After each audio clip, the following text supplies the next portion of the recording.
How much did that playoff game facing this defense once already, when you got out there tonight, how much did it feel like, you weren't overwhelmed at all by the speed and whatever the Cowboys threw at you? Yeah.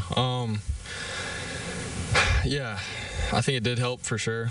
Just watching the film and just our scheme going into this game, the mindset going into this game, I just felt like it was just better overall for myself. The last game, just the pass rush, where we were at in the season, and it was great defense. They were solid in what they did.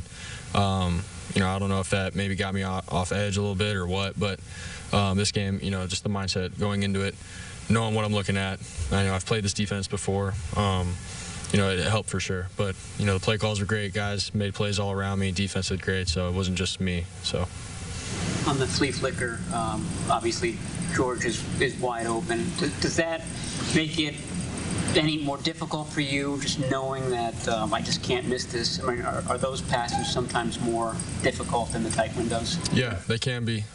Just you sometimes can overthink it. Do I put it on him? Do I lead him downfield, or what? So I think in that case, I was about to get hit. So it was actually nice knowing that. All right, I just got to get the ball to George. I'm about to take a hit. So George did a great job. The play was great. Play was a great draw up.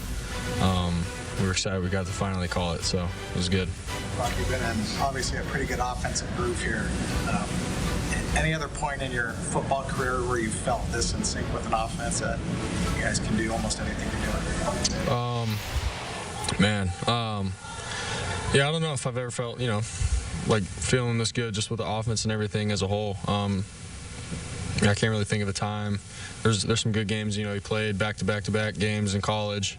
But, right now, yeah, it feels like everyone's just on a mission, man. Like, the mindset is right where it needs to. Everyone's so detailed in what they do. The play calls are great. So it's like all I got to do is go out there, do my job, and that's it, and just play ball. So, obviously we feel good where we're at, but there's still areas we can still get better at. So. You could tell from the beginning that you were on. He almost had to resist calling too many passes, which kind of is different for him, I think.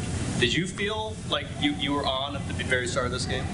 I mean, yeah, he was doing a good job just calling plays where I could just, take a quick drop, get the ball out, get into a rhythm.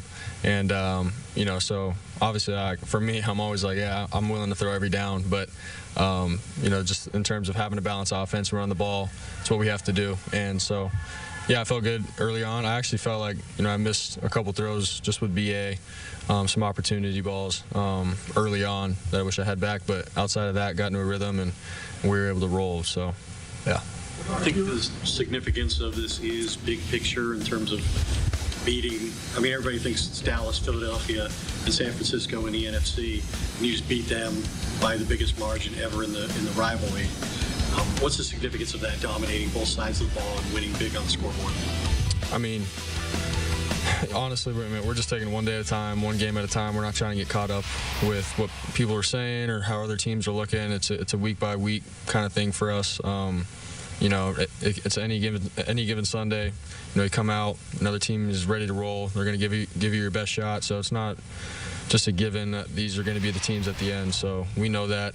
We have a lot of, I feel like experience and veterans to be able to say that ain't true. So we gotta, just keep our heads down and continue to work. And it's football, man. Anything can happen. So we're leaving it at that. You were asked maybe half jokingly on Thursday, if you felt guilty about George having one catch, last week. But I mean, is it nice that guys like George aren't going to be like ticked off, or moping when they have one catch for 9 yards? I mean, does it just help you as a quarterback that you probably don't have to deal with, a lot of drama like that? Yeah, I mean, like we said before, this team doesn't have, any ego. Everyone wants to win. I feel like everyone knows that they're good, and so it's going to be just a matter of time with their game. This game, George had, the touchdowns, he had opportunities, but still, Debo, BA, Christian, everyone's able to contribute, JJ. And so, their time comes, and so they know that. But at the end of the day, we put winning first. That's what we want to do. And, there's no, selfish times where, guys are coming up to me saying, hey, man, I'm open. You got to throw it to me or anything like that. So I'm very lucky and fortunate for that, and we'll just keep it rolling. Before that, you block out the noise about what other people are saying outside of the building, and Nick was just in here and said he thinks you're playing like one of the best quarterbacks in the league. So how does it feel to hear that from your teammate, especially a teammate like Nick? Yeah, it means a lot, obviously, but, for me, I'm not trying to get caught up in what other people are saying. There's still stuff on film where I can get better, and, Kyle's real with me about that. Greasy's real about it. All the quarterbacks in the room were like, man, we hold ourselves to a standard, and so that's what we're trying to strive for, and so that's where I'm at with that. I want to continue to just keep building these guys up around me and, just keep winning, so.